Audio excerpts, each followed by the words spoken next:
This is the Unshadowed Thought Podcast with James Hall.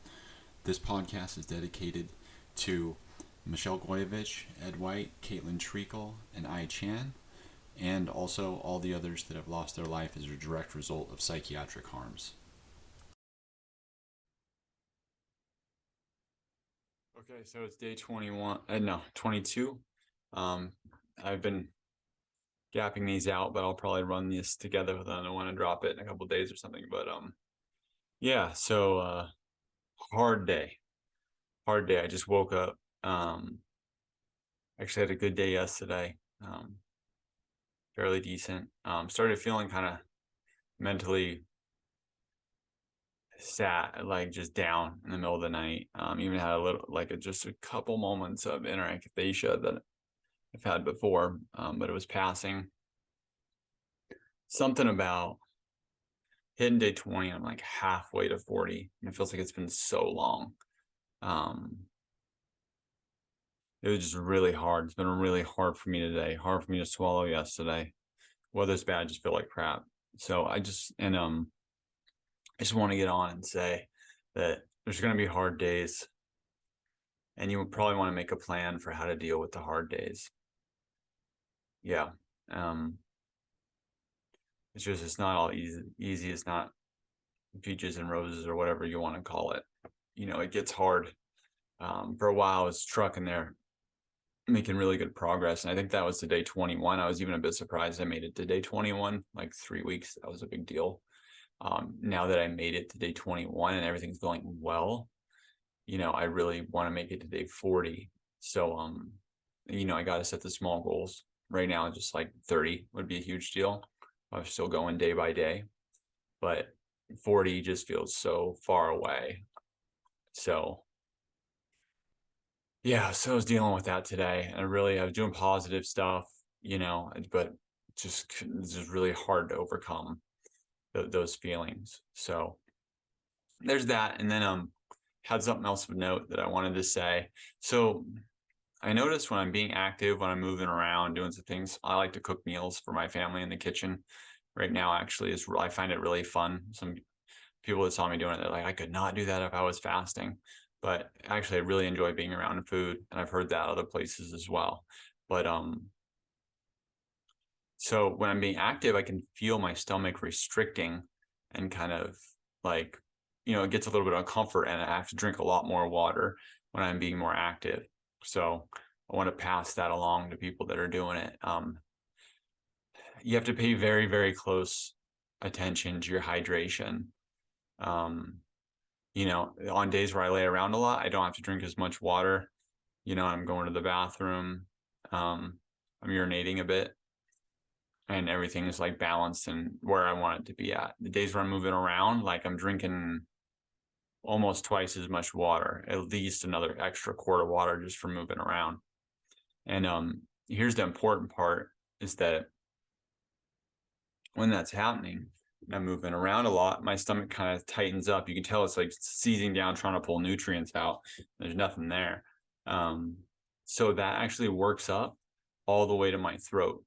And then my throat feels like it's kind of, there's a lump in it, or it's kind of restricting. And at first I was kind of freaking out, like, not good. Don't. And this is one thing you don't want. But then I thought about it, relaxed. I'm like, everything on the fast comes down to, if things start getting out of hand, lay down, sit down, calm down, see what's going on.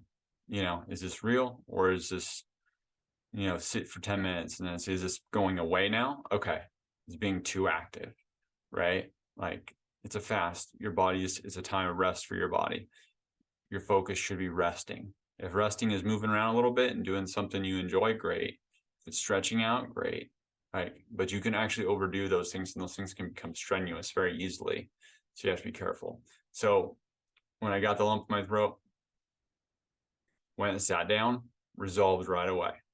Like, it's just my body reacting to that activity and kind of working itself up and kind of clamping down on stuff. So I'm very aware of it and being very careful. But I have to, I have to pay attention to what I'm doing. It's a rather anything involving your throat to me is a rather serious thing. So that's where I'm at. Obviously, if it got worse or is more serious, I'm just going to terminate the fast. I hope I don't end up in the hospital, which I'm not afraid of either. Like, I decided to do this, I accept the consequences, and that's that. It's that simple. So, but for other people that are experiencing it or going through it and looking to this as a reference, I want you guys to know every detail, everything, every possible thing that I can root out that's important. I want to share with you guys. So, so you know about it, accept it, and you're without fear when you're going through the fast. You know, I made it 3 weeks, and again, I started contemplating going 40 days, like what that would look like, how much risk there would be involved in that and whatnot. And I called my doc. I was like, hey, I want to get blood work done. So we're going to do that. He's like, okay, great. Come on in. We'll do it.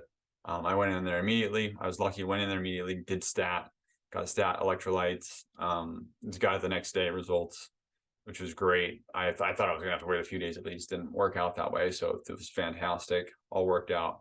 So all my electrolytes are excellent. My potassium's right where it should be at, except for my sodium and my chloride. So my salt levels are just slightly low. They're just coming right below normal. So the doctor's like, you know, you can just take in a little bit of salts with your water. I'm not going to do that because, again, this is a water only fast. I'm not concerned about my levels being like right under normal, even though they fall out of range. And so I'm good. I'm happy with that. However, I'm cautious. So if I'm feeling dehydrated or I can't recover well from dehydration, or I'm having some additional signs of dehydration, then, or electrolyte imbalance or deficiency, I am, you know, I'll probably go get blood work immediately again, or I'll break the fast. So if not, I'm kind of breaking this down into 2 legs. Like, I got, after today, I'll have 17 days left. I'm kind of breaking it down to like 2 8-day legs, like 2 weeks, basically. It helps my mind digest it a little bit better. So, I'm looking at, like, if I make it to one this time next week, I'm gonna go get blood work one more time to make sure I'm good for the last leg of my fast. 40 days is it's a long water fast. A lot of people stop at 21 or 30, somewhere in that time frame. I'm going pushing a little bit beyond that because, from what I understand, like, neurological issues are they're harder to kick. You know, they run deeper, and so I'm not messing around. Like, I'm trying to heal from an extremely serious injury that's invasive and has a huge impact on my life.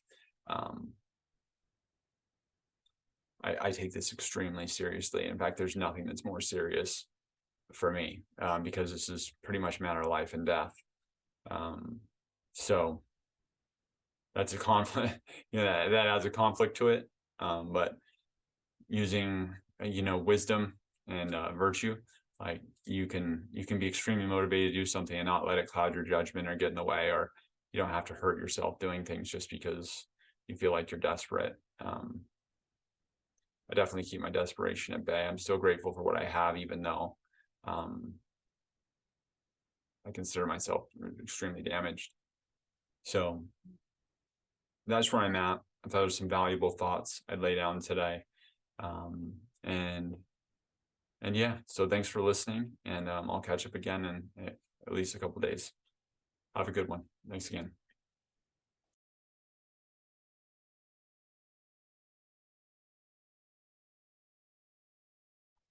Okay, so it was day 23 today. I started.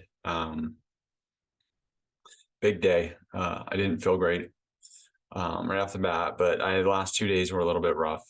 So that was kind of standard. I kept going. My cognition continued to get worse. My energy was even lower. I mean, I didn't get a precipitous drop in energy, like where I was like, oh, this is a bad sign. Like my electrolytes got lower or there was an issue or whatever. Like I didn't have any of the clear indicators like in the literature or from a doctor that I've heard to stop. But I was not doing well. So they went on a little bit, like it got on, and I'm just like, I just feel bad today. Like it just, um, but it wasn't like super significant. My cognition was really poor. And again, I have neurological issues, or poor cognition's a consequence of that. So, for me, it was hard to tell. It wasn't like this came out of the blue either. So very low energy, cognition problems, like bordering on confusion. It was so bad. Like, I usually have some to some degree, but I'm usually like I can manage to understand things and do stuff. This was like so serious that it was getting worse. And I had started the spasms the previous night in my legs. My spasms continued throughout my lower torso. So I got muscle issues going on. My cognition's getting worse. My energy is getting really low. I'm getting confusion. Wasn't looking good. And my doctor, because of the low sodium, he's like, maybe you should just take some salt and like just take in a little bit of salt twice a day. And I was, technically, water only fasting, you can't take in any salts, even though I know some people do. But so I started to get a little worried. And then I was like, you know what? Maybe I should just take in a little bit of salt and see if I can recover from this. So I took in a little bit, I had a discussion with my family, took in a little bit of salt. I don't know what it was. I don't know if it was emotional. I don't know what. I started panicking, totally panicked. Again, not much explanation for that I can tell of, like physiologically, but I started panicking. Started freaking out about refeeding and coming out of the fast and stuff because I've never come out of a fast this long before. Got really scared. Kind of talked myself down, panicked again. Like these are full-blown panic attacks where I had to lay down because I thought I was going to pass out. And I don't know if I didn't at the time, my thinking didn't ramp up to where like I experienced a panic attack like that. It was just kind of onset me. I might have like stopped breathing or done something that I wasn't aware of that kind of brought it on, but just sharing you what was going on from moment to moment. So I'm panicking then I'm sitting down and breathing, it's just my pulse ox, my blood pressure, everything's good, right? But laying down, I still feel really, really bad. And that was a big sign for me. Like when I'm laying down and I'm feeling really bad, like every time during the fast that I felt crappy, I'd lay down and I'd feel better. This time I'm laying down and I still feel bad. I gave a little bit of time, talked with my family some more. They're very supportive. They weren't like, you need to stop right now or whatever. It wasn't going on. They were trying to help me make a good decision. And then I was laying down, relaxing, doing nothing, panic attack. So something inside my body is triggering and telling me things were different than yesterday, even though the last 2 days have kind of been a decline mentally. Like, I feel like maybe my body was telling me, like, you're getting to the end here, you got to stop, or something's going wrong. Like my tongue still has the film, my mouth still has the film, like my body is still fasting. I didn't get those clear signs to like break the fast. But emotionally, I think, or however, I mean, my gut's like, you're done. Like, and it was not clear. It was a lot of mental wrestling back and forth, a lot of talking with my family, trying to weigh things out. But the panic, like certainly I was panicked. I didn't think, I'll just be candid with you. I'm doing this on my own. I have a doctor that's supervising, but I'm not in there every day. He's not coming to my house and checking on me. I'm just conversing with him as needed and do blood work as needed. Doing this on my own, and my thoughts are like, you don't know if you're going to make it through this at this point. Like you have some nasty stuff happening here to you that you haven't experienced, but to an extent you haven't experienced before. And or everything's going wrong at the same time, like just total crisis, right? And you haven't read any literature on this kind of stuff, like these kinds of things. So you don't know whether this is going to end badly or not. And I referenced all the literature I can. My wife read through the books and cross-checked them and stuff for this kind of stuff. And it really wasn't in there saying to break the fast on it or not to, so I had to follow my gut. And,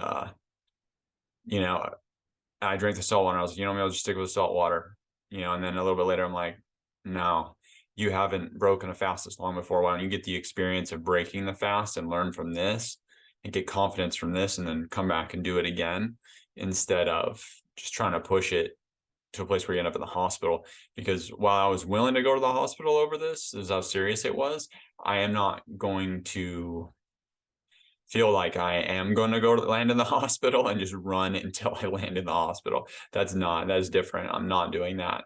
So I went through all the factors. I felt like if I continued, I would probably land in the hospital. And I didn't feel like there was anything to gain. I was proud of what I did. And I feel like if I was in a clinic or talking to my doctor, they would have said to stop. So I broke it. I took in some orange juice. I've been feeding every hour juice. I took in a little bit, like a fistful of watermelon, the last session every hour. And then I'm going to have like half an orange this next hour.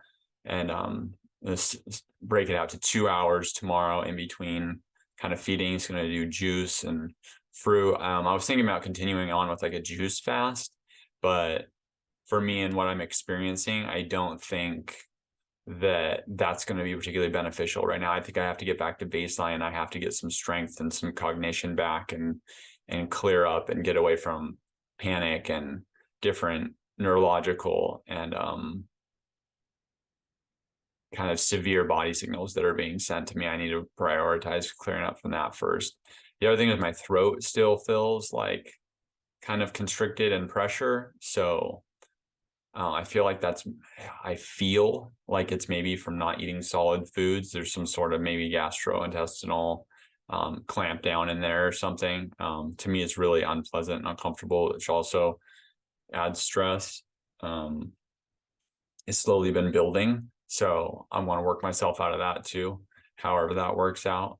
But that didn't factor into the time I decided to break the fast because it wasn't present then, but in the later part of the afternoon, it has been.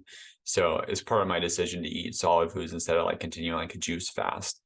So that's what I'm doing. So I'll spend the next days just refeeding and incorporating foods back and see how I do. Hopefully my health continues to improve and I feel a lot better than I did originally. We'll see, but I'm definitely going to report back on that. Depending on how good I feel each day. And I'll start posting the podcast to let you know. But yeah, so I made it halfway through day 23 before I broke the fast. That's why I did it. And it's been a fantastic experience. A lot of learning. It's definitely changed my perspective on a lot of things. I'm really happy with myself, although I felt a tremendous amount of disappointment at first. But yeah, I think I'd like to talk to some professionals about maybe do a consultation with someone at True North or something to try and learn more about some of the things I experienced that are not in the literature. Like I just can't find it. I'll talk maybe to people in the Facebook group, try to find out there as well and see kind of what's going on and learn a little bit more. I'm really excited to learn more about the fast and get better at it and kind of hone my expectations and understand more about myself and my body as I go through this. Right now, I'll be honest, I'm scared, like refeeding and going through this process after 22 and a half days. I'm a bit spooked at this point, but it's kind of my personality archetype. It doesn't mean it would happen to everybody. It really shouldn't. But I ventured in far into territory that I've never been in before. So I definitely, like, I kind of showed up here, like I kind of steamed towards it really hard. And then once I got here, I was like, what if you bit off more than you could chew? You know, like, what if you made a mistake? What if you went too far? Started asking myself these questions. And then my answers were, you don't know the answer to these questions. So it's time to stop. Another part of, you know, why I decided to, there's a lot of psychology going on today. That was another part of it. So yeah, that figures into, and but I'm conflicted right now. I'm scared. I want to get back to kind of the baseline and being healthy, kind of take in all, you know, plant-based kind of stuff for a while, um, fruits and vegetables, and get and see how I'm feeling. Hopefully everything ends really, really well, but we'll see. I mean, I'm like half fear right now and half really glad for what I accomplished and what's going on. So I'll check back in. I'll let you guys know how I go. I hope to throw podcasts out there. I don't know, like as frequently as I need to, but maybe once a week, showing like how I feel after my fast and see if my health keeps improving, or like what benefits show up after the fast. Because that's something I'm really interested in hearing about, how people improve after the fast and what their life's like after the fast compared to before, and get kind of a comparison like on results and how much improvement there was. So I plan on doing that for everybody and checking back in. So don't sweat that. I'll be on it if you're looking forward to it. Thank you very much for listening, and stay safe out there. Have a good night.